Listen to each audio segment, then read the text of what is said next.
The Shadow Armor Theory. Hello, it's Dre, or Slush. I'm making this video short, and I doubt I'll make another theory video, especially anytime soon. Unless Chapter 6 gets announced, then maybe. But if you guys want more, I will participate in conversation. Please, comment down below your theories and thoughts, and I will reply to them. The rest of this video will be purely about the theory, and just what I kind of think about what Toby's trying to lead us on. I don't really have any evidence, and I'm sorry if the editing is horrible. I'm not really that type of motivated to edit for videos. Anyway, let's begin the video with explaining the name of the theory. I'm essentially extending the third sword route theory by concluding that Chapter 6 and 7 will cause multiple routes to be spawned, but only one of them can stop the ending of the prophecy, Deltarune. I believe the story will take a sharp turn. Chapter 6 will be a lore-heavy chapter that will focus on the main characters attempting to stop the prophecy. And Chapter 7 will be a gameplay-focused ending with a lot of story and great fights, ending the game based off the route you take in Chapter 6. My armor theory predicts that there will be 4 routes, and I'll explain my predictions for Chapter 6 and 7, and then go down how they change for every single one of these routes. The normal route, where you don't obtain enough of anything, is the basic route. A route where you just go through, where you'll just get enough lore. You'll get some answers and gameplay to satisfy the typical player.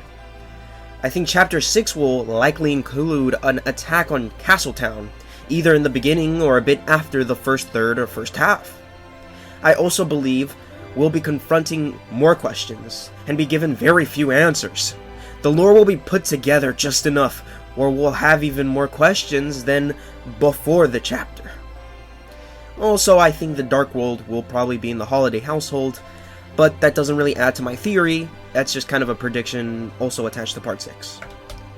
I think we're also probably going to confront a reflection of the main characters in 6 or 7. Not like a meta one, just like an inverse Darkener reflection, or something similar to that. In the crystal route, where you obtain all the crystals, Sean will be findable in Castletown. But he won't have the armor finished when you get all these crystals and you give them to him. When the town is attacked, the unfinished armor piece will be taken, and we'll be forced to chase it down, opening a secret route that explains more about the lore and gives us even more gameplay.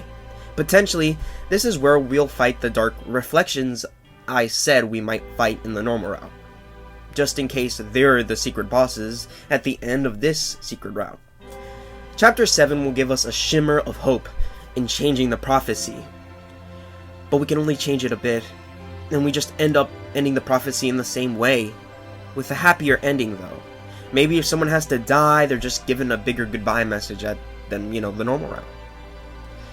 But in the weird route, I believe that Chapter 6 will hold a small voice cue, or a small hint to keep us theorizing, but obviously I don't think much will happen because of what we see in the end of Chapter 5. It's a weird route, right? Chapter 7 will be the heavy route for the weird route. A lot of gameplay and a lot of lore, potentially even explaining the Roaring Knight's creation in ways left unexplained in the Side A route.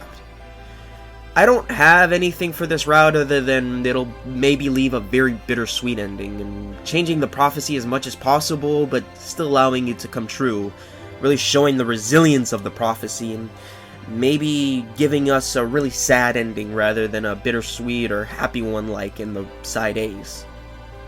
And then there's finally the fourth and main and true route, the egg/sword route.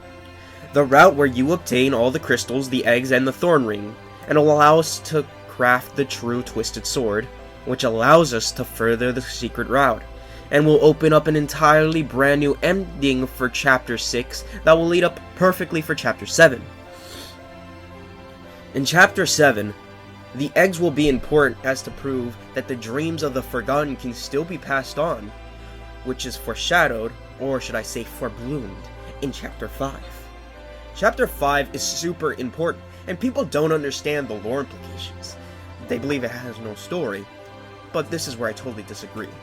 Only in the true egg route will Chris be able to obtain similar powers to Flowery. being able to use the power of dreams to push himself forward.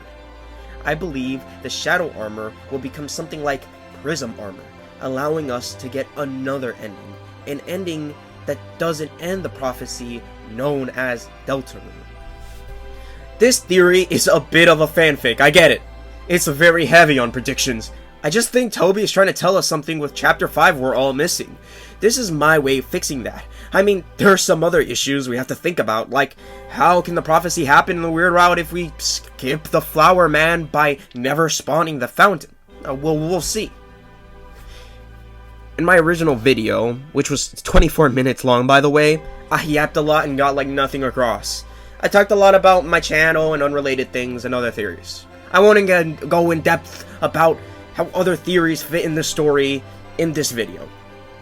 But just for an example, a short example, if you think the night is an amalgam of Chris and Noel, then Chapter 7 will show that in the weird route, if the night is someone else like a Lightner, it will show us how to break them free using the prism armor. I believe the Roaring's life is the one thing that can change the prophecy. If we let the forgotten dreams that form the entity go free or banish the armor and free the person within to live with their dreams intact, then that will break the prophecy. But that's just kind of my guess. If you like the video, like I said, like, comment, don't subscribe, or do, I don't care. I just do a lot of random videos. And, please, just share the theory around if you think it's cool. I want to see if people will have any more ideas or any more evidence, because I really don't have evidence. I just kind of watch theory videos and I write as I go. Thanks for watching. Cut! Post video, Dre here. TLDR, the eggs are evidence of remembering something that everyone else has forgotten, even the person who made it. And that's just kind of what it is. It's remembering things that were supposed to be forgotten. And just continuing dreams, even when everyone's forgotten the original thing. And that's just kind of the theory, TLDR. If you didn't get it, that's all. Thank you for watching. Goodbye.